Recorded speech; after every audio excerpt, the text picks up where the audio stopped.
அன்புமணியை சிறைக்கு அனுப்ப வேண்டும் என ராமதாஸ் முன்னிலையில ஆவேசமா பேசியிருக்காரு பாமக எம்எல்ஏ அருள். போலி ஆவணங்களை வைத்து நிலத்தை அபகரிப்பது போல் கட்சியை அபகரிக்கிறார் அன்புமணி. நீதிமன்றம் தேர்தல் ஆணையத்தை ஏமாற்றிய அன்புமணியை சிறைக்கு அனுப்ப வேண்டும் என கடலூரில் ராமதாஸ் தலைமையில் நடைபெற்ற கூட்டத்தில் எம்எல்ஏ அருள் பேசியுள்ளது பரபரப்பை ஏற்படுத்தியிருக்கு. இது பற்றி ஜம் தொலைக்காட்சியில் விரிவாக பார்க்கலாம்.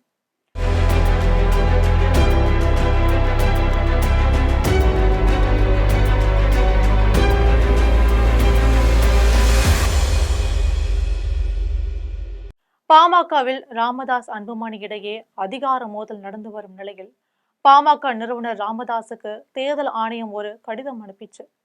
அதில் தேர்தல் ஆணையத்தின் பதிவுகளின்படி பாட்டாளி மக்கள் கட்சியின் நிர்வாகிகளின் பதவிக்காலம் 1/8/2026 வரை செல்லுபடியாகும். அன்புமணி ராமதாஸ் கட்சியின் தலைவராக உள்ளார் என தெரிவிக்கப்பட்டிருந்தது. இதனால ராமதாஸ் தரப்பு கடும் கொந்தளிப்புல இருந்தாங்க. கடலூரில் மருத்துவர் ராமதாஸ் தலைமையில் நடந்த பாமக உள்ளரங்க கூட்டத்தில் பேசிய பாமக எம்எல்ஏ அருள், இன்றைக்கு நடந்து கொண்டிருப்பது ஒரு போர், ஒரு குருஷேத்திர போர் நடந்து கொண்டிருக்கிறது. ஒரு தூசுக்கும் இமயமலைக்கும் இடையே ஒரு போர் நடந்திருக்கு. அன்புமணி ஒரு தூசு, எதுக்கும் பயன்படாத ஒரு தூசு. அந்த சின்ன புள்ளி இன்றைக்கு ராமதாஸ் என்ற ஒரு இமயமலையோடு மோதிக்கிட்டு இருக்கு. இன்றைக்கு பல திட்டங்களை, பல சதிகளை, பல துரோகங்களை, பல்வேறு விதமான கோடிகளை இறைக்குது. எல்லோருக்கும் தெரியும், பெற்றெடுத்த அப்பா அம்மாவை மதிக்காத யாரும் இந்த தமிழ்நாட்டுல தலைவரா வந்ததில்ல. எம்ஜிஆரின் அம்மா சத்யா, அவரை தினமும் கோவில் கட்டி கும்பிடாத அளவுக்கு வழிபட்டு விட்டு தான் செல்லுவாரு. கலைஞர் அவருடைய தாய் அஞ்சுகம் அம்மையாரையும் அவருடைய தந்தை முத்துவேலரையும் தினமும் பார்க்காமல் வெளியே கூட போக மாட்டார். முன்னாள் முதலமைச்சர் ஜெயலலிதா தன்னுடைய தாய் சந்தியாவை கடவுளுக்கு நிகரா பார்த்தவர். இன்றைக்கு இருக்கிற முதலமைச்சர் மு.க.ஸ்டாலின் அவருடைய அப்பா கலைஞர் அவர்களுக்கு 94 வயது வரை அவருடைய உதவியாளர் போல இருந்து செயல்பட்டவர். முன்னாள் முதலமைச்சர் ஜெயலலிதா தன்னுடைய தாய் சந்தியாவை கடவுளுக்கு நிகரா பார்த்தவர். இன்றைக்கு இருக்கிற முதலமைச்சர் மு.க.ஸ்டாலின் அவருடைய அப்பா கலைஞர் அவர்களுக்கு 94 வயது வரை அவருடைய உதவியாளரா செயல்பட்டு இருந்தார். முன்னாள் முதலமைச்சர் அண்ணன் எடப்பாடி பழனிசாமி தான் பெற்றெடுத்த தாயோடு உணவு அருந்துவதையே மிகவும் பெரிய பாக்கியமா கருதியவர். அப்படிப்பட்டவர்கள் எல்லாம் வாழ்ந்த இந்த நாட்டிலே தன்னை பெற்றெடுத்த தந்தை இந்த பாட்டாளி மக்கள் கட்சி என்று ஒரு மிகப்பெரிய இயக்கத்தை உருவாக்கி அன்புமணியை தலைவராக்கிய ராமதாசுக்கு செய்கிற துரோகம் ஒன்றா இரண்டா? தேர்தல் ஆணையம் ஒரு நீதிமன்றத்திற்கு சமமான ஒரு அமைப்பு. இன்றைக்கு அரசியல் தெரிந்த எல்லாத்துக்கும் தெரியும், பெற்றெடுத்த அப்பா அம்மாவை மதிக்காத இந்த தமிழ்நாட்டிலே யாருமே தலைவராக வந்ததில்லை. இன்னைக்கு நான் உங்ககிட்ட சொல்றேன், புரட்சி தலைவர் எம்ஜிஆர் அவருடைய அம்மா சத்யா தினமும் கோயில் கட்டி கும்பிடாத அளவுக்கு வழிபட்டு விட்டு தான் செல்லுவார். கலைஞர் அவருடைய தாய் அஞ்சுகம் அம்மையாரையும் அவருடைய அப்பா முத்துவேலரையும் தினமும் பார்க்காம வெளியே போக மாட்டாரு. புரட்சி தலைவி என்று சொல்லப்பட்ட முன்னாள் முதலமைச்சர் ஜெயலலிதா தன்னுடைய தாய் சந்தியாவை கடவுளுக்கு நிகராக பார்த்தவர். இன்றைக்கு இருக்கிற முதலமைச்சர் மு.க.ஸ்டாலின் அவர்கள் அவருடைய அப்பா கலைஞர் அவர்கள் 94 வயது வரையிலே அவருடைய உதவியாளர் போல இருந்து செயலாற்றியவர். நம்முடைய முன்னாள் முதலமைச்சர் அண்ணன் எடப்பாடியார் அவர்களை பொறுத்தவரையில வாரத்தில் ஒரு நாள் தான் பெற்றெடுத்த தாயோடு உணவு அருந்துவதையே மிகவும் பெரிய பாக்கியமாக கருதியவர். அப்படிப்பட்டவர்கள்லாம் வாழ்ந்த இந்த நாட்டிலே தன்னை பெற்றெடுத்த தந்தை இந்த பாட்டாளி மக்கள் கட்சி என்று ஒரு மிகப்பெரிய இயக்கத்தை உருவாக்கி அதற்கு தலைவராக்கிய அன்புமணி அவர்களை தலைவராக்கிய ஒரு மகத்தான தலைவர் மருத்துவர் ஐயா அவர்களுக்கு இன்னைக்கு அவர் செய்து கொண்டிருக்கிற துரோகம். அந்த தேர்தல் ஆணையத்தில் பொய்யான தகவல் கொடுத்திருக்காரு. 2022 மே மாதம் 28ஆம் தேதி ஒரு தேர்தல் நடக்குது. அந்த பொதுக்குழுவிலே நிறுவனர் ராமதாஸ் தலைவராக அன்புமணியை முன்மொழிகிறார். அன்புமணி அவர்களை தலைவராக்கிய ஒரு மகத்தான தலைவர் மருத்துவர் ஐயா அவர்களுக்கு இன்னைக்கு அவர் செய்து கொண்டிருக்கிற துரோகம் ஒன்னா ரெண்டா நினைச்சு பாருங்க. ஒன்னா ரெண்டா? தேர்தல் ஆணையம் எப்படியாப்பட்ட ஒரு நீதிமன்றத்துக்கு சமமான ஒரு அமைப்பு. அந்த தேர்தல் ஆணையத்தில் பொய்யான தகவல் 2022 5வது மாசம் 28ஆம் தேதி ஒரு தேர்தல் நடக்கிறது, ஒரு பொதுக்குழு நடக்கிறது. அந்த பொதுக்குழுவிலே மருத்துவர் ஐயா அவர்கள் ஒரு முன்மொழிகிறார், தலைவராக அன்புமணி அவர்களை முன்மொழிகிறார். அன்றைக்கு ராமதாசால் தலைவராக்கப்பட்டவர் அன்புமணி. எல்லா கடிதமும் ஆதாரத்தோடு இருக்கு. அந்த ஆதாரத்தை எல்லாம் மறைத்துவிட்டு தேர்தல் ஆணையத்தில் 2023 நான் தலைவராக தேர்வானேன் என்று சொல்லி ஒரு செய்தியை பரப்புறார்.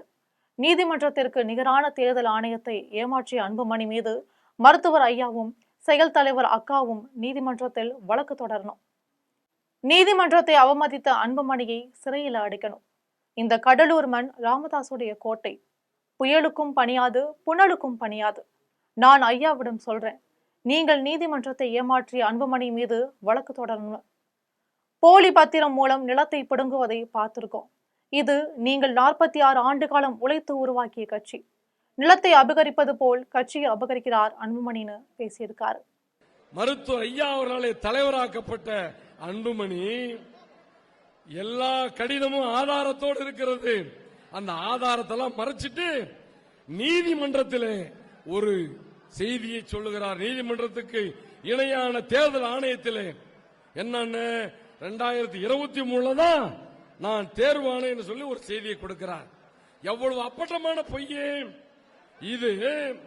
நீதிமன்றத்துக்கு நிகரான தேர்தல் ஆணையத்தை ஏமாற்றிய அன்புமணியை உறுதியாக மருத்துவர் ஐயா அவர்களே, செயல் தலைவர் அக்கா அவர்களே, நீங்கள் நீதிமன்றத்திலே வழக்கு தொடர வேண்டும். நீதிமன்றத்தை அவமதித்த பொய் செய்தியை சொன்ன அன்புமணி அவர்களை சிறையில் அடைக்க வேண்டும். பாமகவில் நிர்வாக அதிகாரம் அன்புமணி தரப்புக்கே சொந்தம் என இந்திய தேர்தல் ஆணையம் தீர்ப்பளிச்சிருக்கு. இந்த முடிவை எதிர்த்து அன்புமணி போலியான ஆவணங்கள் மூலம் கட்சியை திருடிவிட்டதா பாமக நிறுவனர் டாக்டர் ராமதாஸ் தரப்பு குற்றம் சாட்டினாங்க. பாட்டாளி மக்கள் கட்சியின் தலைமை தொடர்பான உட்கட்சி மோதலில் கட்சியை நிர்வகிக்கும் அதிகாரம் டாக்டர் அன்புமணி ராமதாஸ் தரப்புக்கே உள்ளது என்று இந்திய தேர்தல் ஆணையம் வியாழக்கிழமை அறிவிச்சாங்க. தேர்தல் ஆணையத்தின் இந்த முடிவுக்கு பாமக நிறுவனர் டாக்டர் ராமதாஸ் தரப்புல இருந்து கடுமையான கண்டனம் தெரிவிக்கப்பட்டுச்சு. டாக்டர் ராமதாஸ் தரப்பை சேர்ந்த பாமகவின் கௌரவ தலைவர் ஜி.கே. மணி செய்தியாளர்களை சந்திச்சு பேசியிருக்காரு. அப்போது அவர் அன்புமணி மோசடி செய்து கட்சியை திருடிவிட்டதா குற்றம் சாட்டியிருக்காரு. 2022ஆம் ஆண்டு அன்புமணி ராமதாஸ் தலைவரா நியமிக்கப்பட்டாங்க. இது 3 ஆண்டுகளுக்கு மட்டுமே செல்லும். அதற்கான ஆவணத்தை அவரே தேர்தல் ஆணையத்துல சமர்ப்பிச்சாரு. ஆனால் தேர்தல் ஆணையம் 2023ஆம் ஆண்டில் நடத்தப்பட்ட பொதுக்குழுவில் அன்புமணி தலைவராக தேர்ந்தெடுக்கப்பட்டார் என்றும் அவர் 2026ஆம் ஆண்டு வரை தலைவராக தொடரலாம் என்றும் சொல்லியிருக்காங்க. 2023 பொதுக்குழு கூட்டம் நடக்கவே இல்லை. அன்புமணி தரப்பு தேர்தல் ஆணையத்துல போலியான ஆவணத்தை சமர்ப்பிச்சிருக்காங்க. போலியான பொதுக்குழு நடத்தியது கட்சியையே திருடியதற்கு ஒப்பானதுன்னு ஜி.கே. மணி குற்றம் சாட்டியிருக்காரு.